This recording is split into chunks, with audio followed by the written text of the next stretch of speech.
Hi, welcome to the City Show. I'm your host, John Zimkus. Our first guests are no strangers to the City Show. They're Lebanon Fire Chief Ryan Dipinski and Lebanon Fire Inspector Dennis Wobelig. Welcome. Thank you. Now, Chief, we're in the middle of, was it Fire Prevention Week? That is correct. Just started today.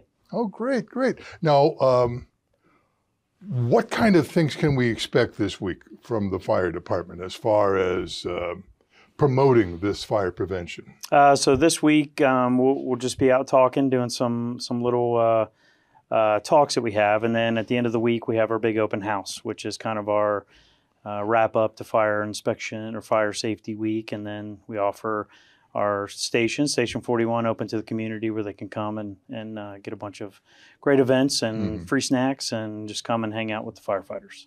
Now, how old is Station 41 now? We're running on just over 2 years old. Mm-hmm. Now, this will be the second fire prevention open house you've had at Station 41? This will be number 3. Number 3. Yep, okay. This will be number 3. Now, I've seen some photographs of one from last year. There's a lot of things that the kids might be interested in. That is correct. So we'll have, obviously, you can come see the station, get some tours, some personal tours. You can see all the fire trucks. We have an obstacle course for the kids. We will have at least 2 bouncy houses that they can play in. We'll have some snacks for children and adults. We will have fire hoses that they can operate and shoot some of the houses.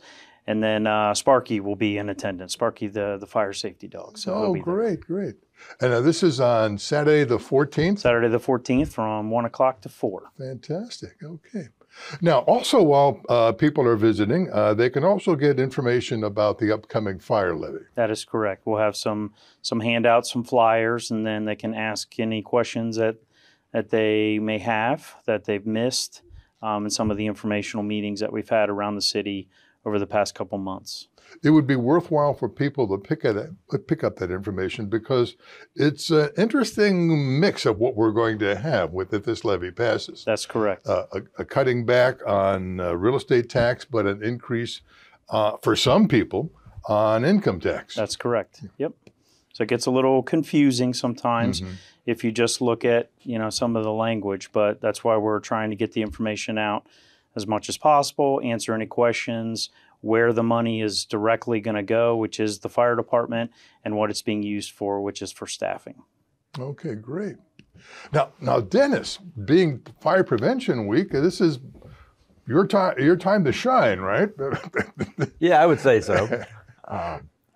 This year, the National Fire Protection Agency has highlighted cooking fires in the home and how to prevent them and how to make sure that you don't have a kitchen fire.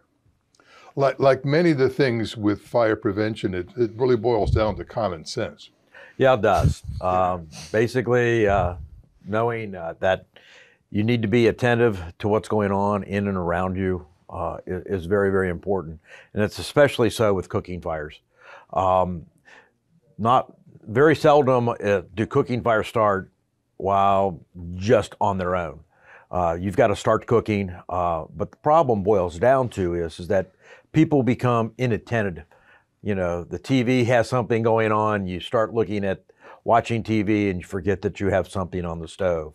Or you start to cook because I need something to eat, but then you get a little sleepy and you go and sit on the couch or lay down on the couch thinking that it's going to take a while to cook and you become inattentive then. That's where those kitchen fires really start. You have something cooking and then you're just not paying attention anymore. Seeing some notes about you coming on the show today, it's one of them said you should not be impaired, you shouldn't be sleepy, you shouldn't be over too much alcohol or medication. And it reminded me so much of driving. Things you shouldn't do when you drive. That's true. Yeah. Yeah. I mean, you get distracted. You forget about what's going on. Sometimes you don't hear anything that is actually boiling over or and you won't hear the fire until it actually becomes too big. Hopefully, you know, we don't want you to put a smoke detector in your kitchen and use it as a timer for whatever you're eating. But you know, smoke detectors are there to wake you up, Right. and you should be attentive to whatever you're cooking. Now, what are some of the simple things people can do to prevent kitchen fires? Number one is stay in your kitchen when you are cooking, and be very, very attentive to what is happening. To help, if it does catch fire, to keep it small enough that you just put a lid on it. It's the simplest thing in the world, just to have a lid out. It's laying on the kitchen counter or something far enough away that you don't want to reach over whatever's burning to get to that. And then just cover it, turn off the burner, cover it, and eventually it's going to smother itself, and it still may be edible at that point. If not, then you can start back over, but you haven't damaged anything. It's still in the pan. You could have definitely the area around the stove you want to keep free of children and pets and things like that. One of the neat things you can do is get like one of those half moon rugs, place in front of the stove. Number one, it keeps slips and falls down. The other part of that is that you can teach anybody, children, dogs, whatever, not to get on that half moon when you are cooking. And that is probably one of the safest things you can do. No, that's a good idea. I had not heard about using the rug. Now, as far as smothering goes, a lot of people think if they have a kitchen fire, they should put water on it. No, definitely don't do that, because what happens is that I know that's what firemen are going to do. They're going to but they put a lot of water on it. You don't have enough water coming out with a glass or with a pot to put that fire out. And actually, if it's grease fire, it's going to actually spread that burning grease around and cause that fire to get bigger. Don't use flour. Flour is one of those things that is also, it can be explosive when it's in that form. If you pour it on there and it gets into a dust, it's going to catch fire better. The simplest thing to do is either have a small fire extinguisher, or, like I said, even better yet, just smother the fire. Sometimes if you're too close with a fire extinguisher, you can spray that burning grease back up on the walls and actually spread the fire also. Good rule of thumb is if you're cooking with grease, have your lid next to it in case it does catch on fire. Pick the lid right up and put it right on, and it goes out very quickly. There's your common sense again. Yep, common sense. Now, there's also certain things about where you put your pans and how the handles go and things like that. Always have the pans turned in, where you have to reach over and grab one. If the handle's out, sometimes you can just turn around fast, and then you're going to knock that pan off of the stove, and then you're going to get grease burns, or you're going to spill that flaming grease or whatever else you're cooking down the front of the stove. Or if there's somebody, a small child or a pet or something that is underfoot at that point, you could also splash them and get them burnt also. So keeping the pans turned in keeps that from happening. The other thing is that if you do have to walk away, maybe to get another ingredient or something like that, nobody can come over and just reach up and grab the pan and pull it over on themselves. Now, you say that people should have a fire extinguisher in the kitchen. What kind should they have? Typically, an ABC fire extinguisher works really well. If you can get what we call a K extinguisher, it's a wet chemical type thing, like a small foam extinguisher that will go out and actually put out those types of fires also. K extinguishers are sort of new. You don't see them in the, you have to get them actually from a fire extinguisher company. You don't see K extinguishers at Home Depot, Lowe's, or anything like that.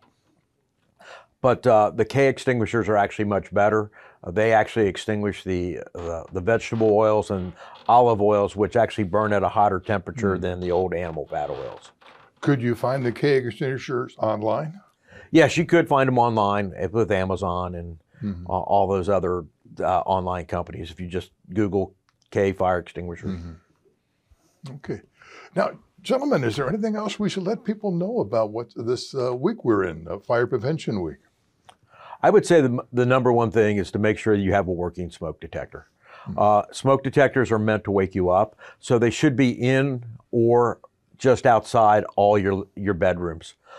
That's really, really important because if you're cooking, you should be awake, and if something does catch fire, you're going to know about it. The problem is that at night when you are sleeping, you don't have anything to wake you up. The smoke contains high levels of carbon monoxide, and now we're finding out high levels of hydrogen cyanide. So with that will give you put you to sleep, and it takes the oxygen out of your bloodstream, and you just never wake up. But we want you to wake up early enough, and that's what the smoke detectors will do. Ryan, is a lot of the calls the fire department gets kitchen fires? Yes, kitchen fires, a lot of the cooking fires. If you don't clean your stove regularly, a lot of the overflow from food, pies, grease, a lot of the stuff will catch on fire sometimes inside the oven. So that can happen, but yes, we do catch, we just had one a couple days ago. Small, usually it's contained pretty quick. Most people will do like what Dennis had talked about, and they'll cover it, and but we go just to make sure that everything's okay. It didn't get up into the ceiling or into the walls, any of that stuff. So, yep. I don't normally think of the oven catching on fire. I guess that if you don't clean it, you have all this flammable material inside there. So one of the things I was going to tag on to what he said is keeping a clean kitchen is extremely important. The cooking area, we try to keep our businesses, especially the cooking, the ones that provide food and stuff, we keep them and try to keep them their kitchens clean. We recommend that homes keep their cooking surfaces and areas clean, just to keep the excess grease and splatters and stuff, the stuff that can be flammable, just keep it clean and tidy. Yeah, in that line, you don't want curtains or paper towels or dish towels anywhere near the stove area. Yep, especially open flames, if you're cooking with gas or propane, any of the stuff that can get close to an open flame, and then even on the flat tops or the range burners, any of that stuff can burn, absolutely. Very good. One thing about flowing clothes, loose clothing, things like that while you're cooking, definitely don't have that. If you can get it up over your elbows, something like that, because what happens is that if you do have a gas stove, you have open flames, and that little chiffon type material is just going to catch fire, and it goes up pretty quickly. The other thing I was going to say too, on an oven fire, do not open the oven, just turn it off, call 911, let us come, and just let it cool down. Okay. By opening that oven, sometimes you have a lot of smoke build up. There's a lot of heat already in that oven, and smoke is flammable.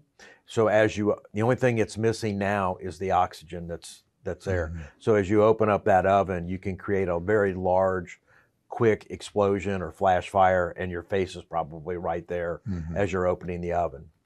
That's a good idea, to keep it closed there, yeah. Yep. It will smother it. Turn it off, like he said, and then just shut the door, and it'll smother itself out. Okay. One other thing that I would strongly suggest, now we're starting to come up on the heating season also. It's starting to get cooler out, and when this show airs, it probably will be start to get really cool, and furnaces are going to kick on. Yep. Having a carbon monoxide detector in your home is very, very important. Carbon monoxide is still one of those things that will, when you breathe too much of it, your brain starts not functioning correctly, and it will put you to sleep. It'll make you sleep. You can't smell it. You can't taste it. And having that detector to go off, and then calling and going outside. Again, this is one of those things where you go outside in the event that the detector goes off, and then calling 911 and having the fire department come and check your home for carbon monoxide. Now, we were talking about gas stoves. I recently heard something about how natural gas stoves are actually unhealthy for you. Have you heard anything about that? I have not. I have not. No. Okay, well, I don't want to panic anybody out there. I have not heard that yet. Okay. It's news to me. Well, Chief, Dennis, thank you so much for being on the show Thank you again. for having us. Really We appreciate it. appreciate what you do for the city. I hope people take advantage of Fire Prevention Week and go to the open house on Saturday between 1 and 4. Yes, sir. Okay. We'll be back in just a moment.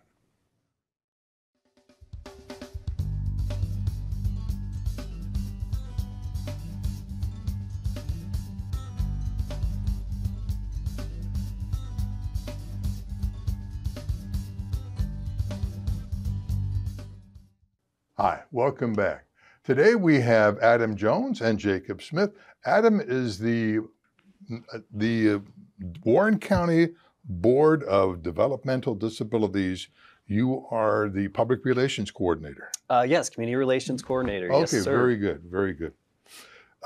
What is the WCBDD? Oh gosh, the acronym, it just sounds so cool, doesn't it? So Warren County Board of Developmental Disabilities, we serve over 2,400 residents with disabilities in Warren County. And we basically provide services and supports for them from birth for life. So that's anywhere from early intervention, working with the kiddos, developmental specialists, it could be residential assistance, service coordination, employment services, job coaching, social, recreational. We have a lot of different resources and services that we offer. Okay, so it's, I do know you have a facility on Drake Road. That's correct. Okay. Now, but you go beyond that. You go out to visit the people or work with the people in their homes at all? Yeah, so Warren County DD, we provide the services and funding for the services. So we're not necessarily out in the homes. Those are caregivers or direct support professionals. Mm-hmm. We more or less coordinate the services. We work with the individual and ensure that we're meeting their needs and we're achieving what's important to them. So we do go out in the community. So say with employment, so with our community connections divisions, we have people like job coaches who will go with the individual that's receiving services that's employed, and they would help them with learning the job. And they would work with the employer and making sure that they're meeting their expectations. Another example, a service coordinator. They work closely with the individual and they make sure that they have all the services and supports necessary to make them successful. So if they need assistance finding housing, they'll help them find assistance. If they need to know what's in their budget, or if they are looking for a roommate, that'll be one of their responsibilities. Now, I'm a member of the Lebanon Rotary Club. Yeah. And we have had almost every Christmas for the last several years, a choir come from the WCBDD. Yeah, the Voices of Warren County. Yes. Yes, they are excellent. So they are, it's a choir comprised of individuals with disabilities. They're all receiving services from us. And we have a fantastic choir director, Ellen Hudson, who you would probably see each year at the holiday luncheon at the Rotary. And while the talent fluctuates from year to year, sometimes we have singers that move out of the county, or maybe they found something else that they like doing. But we typically have a pretty good group of singers. I want to say up to 30. So if ever anybody wants to have a choir perform at their next venue, we would get you in touch with Ellen and make it happen. Oh, great. Now, is it October that's an awareness month for employment for those with disabilities? Yes, so October is National Disability Employment Awareness Month, or NDEAM. It's more fun to say National Disability Employment Awareness Month. But basically, it's raising awareness of individuals with disabilities that work out in the community. This is, sharing the success stories of people that are living with disabilities, that are working in jobs, that they're celebrating their successes. They're talking about on the business side, business owners are looking at their policies and reviewing accessibility options, making it more equitable for everyone. So we're excited that it's October and that we get to celebrate individuals with disabilities working out in the community. Now, speaking of that, Jacob, you're part of that program, correct? Yeah, with Warren County DD. Now, where do you work? I work at Otterbein, Lebanon. It's a retirement home, and I'm a culinary aide there. And what I do is I serve food to residents who are in full caring units, and I am in the kitchen cleaning pots and pans and dishes. And another thing I do is I deliver food to residents who are living independently in their homes. Now, how long have you been doing this? I've been working there for like 9 years, and I went through the Project Search program for people with disabilities.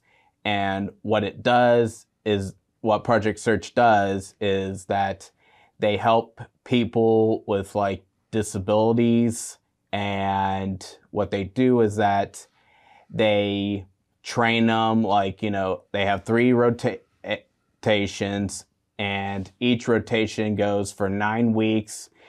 And what they do is that they would train them how to do jobs, their skills and their work on how they can do it.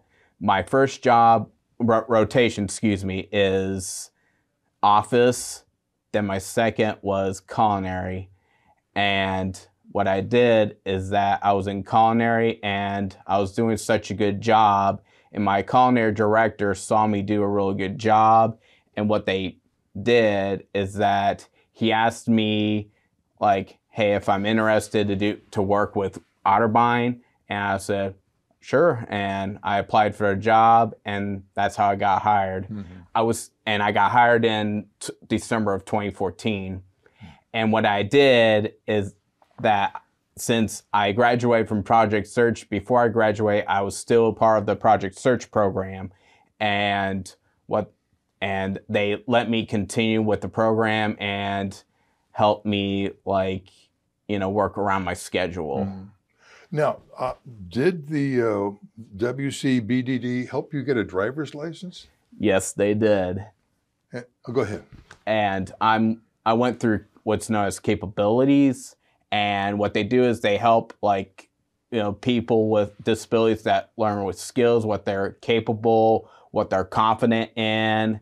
And I learned how to drive since everyone was asking me when I was in high school, when are you going to get your driver's license? When are you going to do it? And when I was in high school, I never passed my permit test until capabilities went in 2016. And I learned how to do my driving skills, my reactions and concentration. And what I did was that I learned how to do driving rules and safety. They taught us how to do that. And what they did was that they helped me they helped me learn how to drive.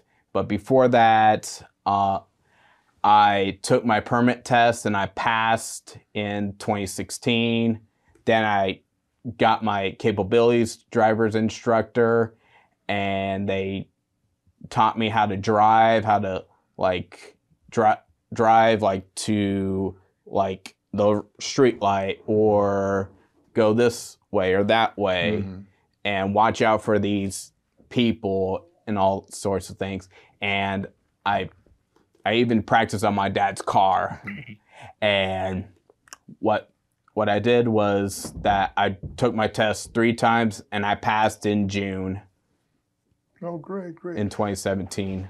Now, I understand you also have a YouTube cooking channel. Is that correct? Yes, I do. It's called We'll Have Another by Jacob. It's We'll Have Another altogether, space by, space Jacob. Not only am I on YouTube, but I have Instagram, Facebook, Pinterest. That's all I have. Yeah. So now, do you cook on the show? Oh, yes. What's your favorite thing to cook? Crunchy, classic buffalo wings, because I like spicy food. I do too. Now, you're on YouTube, and what do you type in to get your show?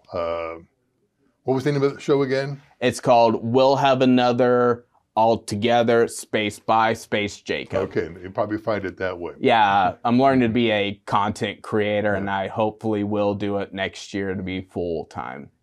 Now, as some of you may know, if you don't get the Lebanon channel, this show is on YouTube, so you can watch both shows, one right after the other. Thank you. Thank you. Now, what do you like to do in your spare time? I like to write letters to friends. I like to cook as well, hang out with friends, and like go night outs. Don't want to get into details of that. I like sports, concerts. That's where I go to. And I even travel solo as well.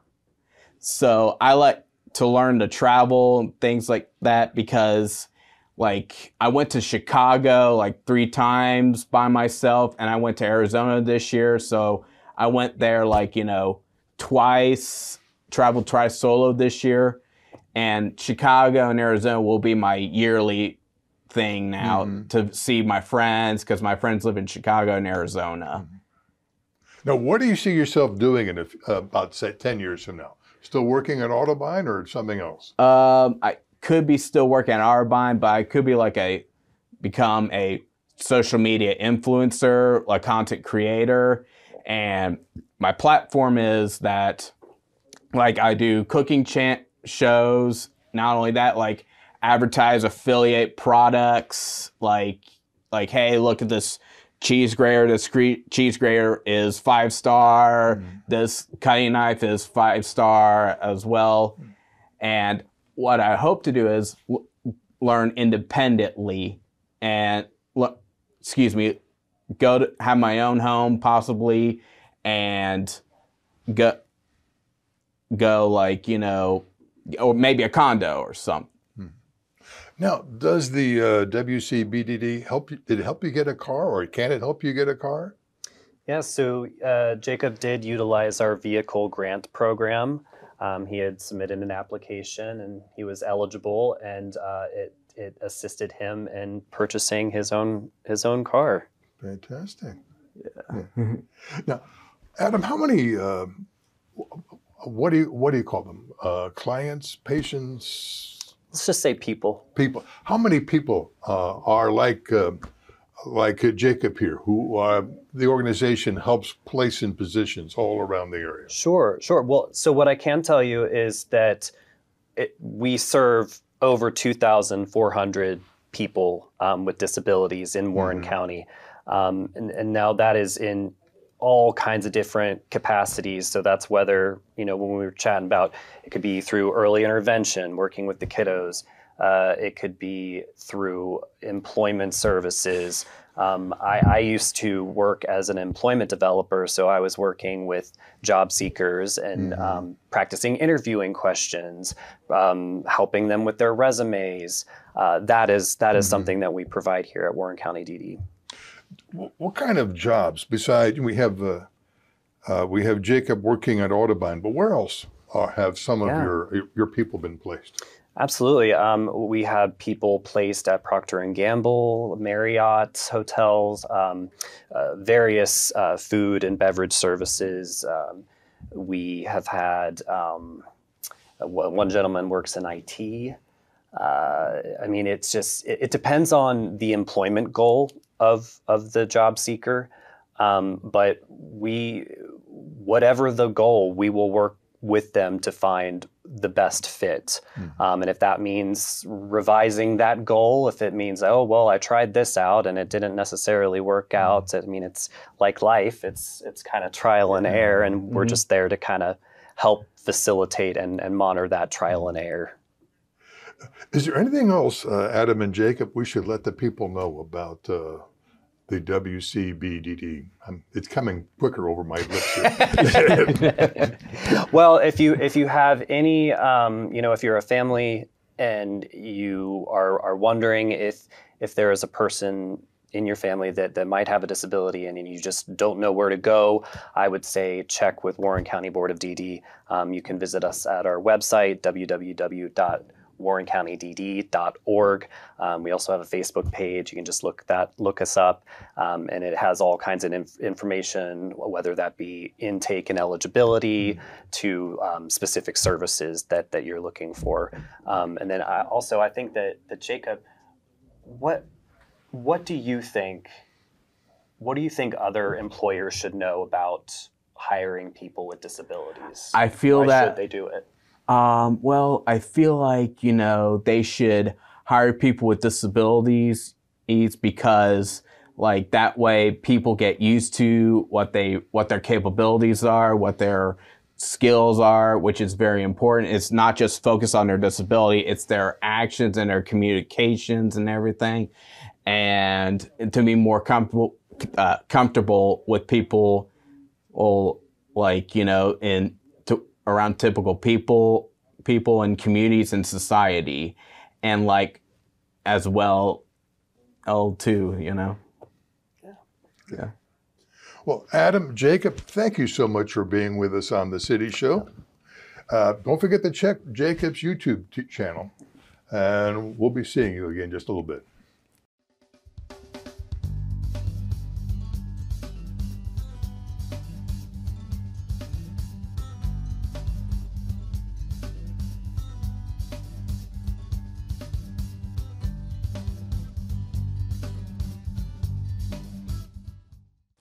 Welcome back. Our guests now are the lead performers in the Lebanon Theater Company's new production, The Bridges of Madison County.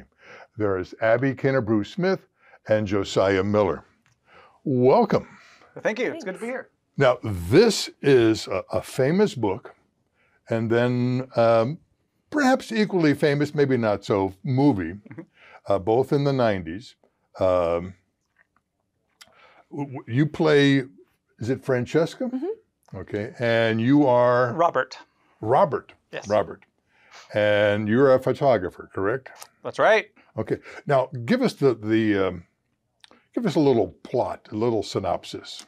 So Francesca is a housewife in Iowa, rural Iowa, and she's left alone for about 4 days when her family goes off to the fair to compete in a competition there. And this is something they did regularly. And the one thing that was different this time is that Robert shows up and asks for directions, and then they end up falling in love over those 4 days, and that was their only 4 days. Mm-hmm. He leaves and they don't see each other ever again. Yeah. Now, I saw the movie. I must say I didn't read the book, but I did buy it for my wife. But now this is different. This is a musical. That's right. Okay. And not only that, from what I've done in my research, it won the Tony for Best Score. It is a beautiful score. It's by Jason Robert Brown. He's done other shows like The Last 5 Years and Parade. And yes, the score is stunning by far. It's the standout of the production. Okay. Now, remembering the movie, it's probably just you two almost the entire time. Mm-hmm. Looking at the cast, there's about half a dozen other people who show up in it, but it's probably at the beginning and at the end, and in the middle of it is basically just you two, right? The musical does a really good job kind of rounding out the story. It will cut over to the family over at the fair. Yeah. Oh, okay. On occasion, and she'll be on the phone with him, and then it'll cut to a little bit of what's going on with the family, and then it cuts back to, which you're right, it is that's the story of the two. There's the neighbors that add the comedy relief, and so there's lots of other characters. Okay, that's interesting. How they sometimes change the plot a little bit. Now, you have an Italian accent in this? Yes. How is your accent? It's okay. It's in process. Italian is one of the hardest accents to do. So it's been a challenge, but our director speaks fluent Italian, so he's been very helpful in helping me kind of figure out what that sounds like. It's also a woman who's been in the country for 20 years, so it's not going to be a super thick accent. You know, it's going to have an American accent peppered in. So Now, who's the director? Kurt Percy. Oh, yes, Kurt. I didn't know Kurt spoke Italian. Yes, little known facts. Oh, that's great. Now, Francesca's been here for 20 years because was her marriage to Mr. Johnson after World War II, or they met in... So they met in war-torn Italy in Okay. World War II, and she needed an escape, and so she married this soldier. He brought her back to Iowa. He's a farmer, and she has 2 kids with him, and they raise their kids in your average, you know, life of a farmer in 1965. So we kind of see a little bit of their life, but there's also several flashback scenes in the show, so we get a little bit more of a backstory for both Robert and Francesca. Oh, that sounds good. That sounds fascinating. Now, Josiah, Robert is working for a famous magazine. Yes, National Geographic. You know, it's funny you ask, because as she's explaining how the story goes, I said, that's pretty close. I would tell it different. I used to teach drama, and one thing I would always teach my students is if you are playing a small farm animal in the back right corner, someone tells you or asks you what that show's about, you better tell them what's going on with that farm animal in the back right corner. So yeah, Robert goes around taking pictures of things for National Geographic. He's on an assignment to take pictures of the bridges of Madison County, which is why he's in this small town, and he can't find the last one, so he stops and asks for directions. He is a broken man who thought he found love earlier in his life, and that didn't work out. She ended up leaving him. So he's really kind of given up on love until he meets Francesca, and she changes his mind. Now, is there a Madison County? There is. Okay. There are bridges there too. And That was my next question. Yes. In fact, we mentioned the Roseman Bridge in the show, and that is an actual bridge that is in Madison County. So Now, when are the performances? November 3rd through 5th and November 10th through 12th. So those first two weekends in November. Now, the Friday and Saturday, what time are the performances? 8. And the Sunday matinee is 2. 2. Okay.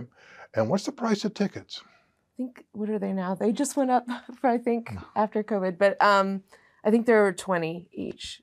So around there. Okay. Now, the theater company is also going through a capital campaign. Yes. We had, Kurt was here and a couple other people a couple of months ago. How's that going? So it's going well. I will say we've got a couple of exciting things to talk about. So with the capital campaign, we are looking to raise $115,000 for the HVAC system, New lighting, as well as fix some pipes. The first 25 contributors who donate $1,000, we want to celebrate them with dinner at one of the upcoming shows, not for Bridges of Madison County, but after that, we will have a special dinner for those first 25 contributors, as well as we have someone who does a lot of work with the theater. If you want to talk a little bit about Georgia. Oh, so Georgia is Wayne's wife. She passed away several years ago, and he is matching funds in her name. So if you donate, he's going to match up to a certain amount for the theater. That's great. Yeah.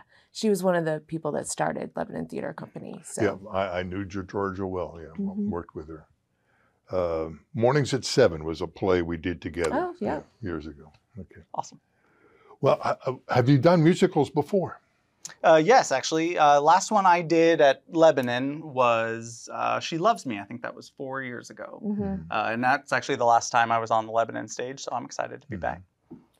I've done musicals before, but it's been about 7 years since I've done one at Lebanon. I was in Guys and Dolls 1,000 years ago. But yeah, we've both done musicals at other theaters in the area. But this is kind of like, I don't know, this is the first time we've worked on stage together, so that's fun. No, when did the acting bug get the two of you. You say you teach drama, or did? Yes, I used to teach drama. I actually got my degree in music theater at Belmont University in Nashville. And I taught, I acted locally for a while before I started teaching, and then I went corporate. My life went a complete different direction, but I still act in community shows when I can. And how about you, Abby? So I started doing theater when I was really young. Like I started doing ballet first, but that did not stick. I can't dance at all. And then I started doing theater when I was in elementary school. And I also went to theater school, but my degree is in stage management. And then I taught theater for a while as well after working professionally. But yeah, and then I just I enjoy acting kind of on the side, which is becoming less on the side at this point. But Lebanon has given me a great opportunity to get to stretch those wings, and I'm really happy to be here. So. Oh, great. Now, is there anything else we should tell the folks about the upcoming show, or perhaps the Capital campaign, or the theater company in general? So this is the last show of the season. So at this show, we are actually going to announce next season. So if you're looking forward to what next season might be, that'll be announced at Bridges of Madison County. Yeah. Well, I will predict then that sometime in early December, I'm going to have other people from the theater company talking about the next season. Okay. Probably. I hope so. It's a fun season coming up. So, Abby, did you want to add something? I just think if you want to come listen to some beautiful music, and the storyline is really interesting, and it's despite the fact that it feels like it could be a little rough, it's a great storyline and very heartfelt. But as Josiah said before, the music really carries it, and it's gorgeous. So come and listen to the music, if anything. Well, fantastic. Thank you both for being here. We appreciate that. So if you want to see a great musical with an award-winning score and a little tweaking of the story, so there's flashbacks and a lot of other things going on, check out the Bridges of Madison County this November. Well, thanks for watching the City Show, and I will see you around town.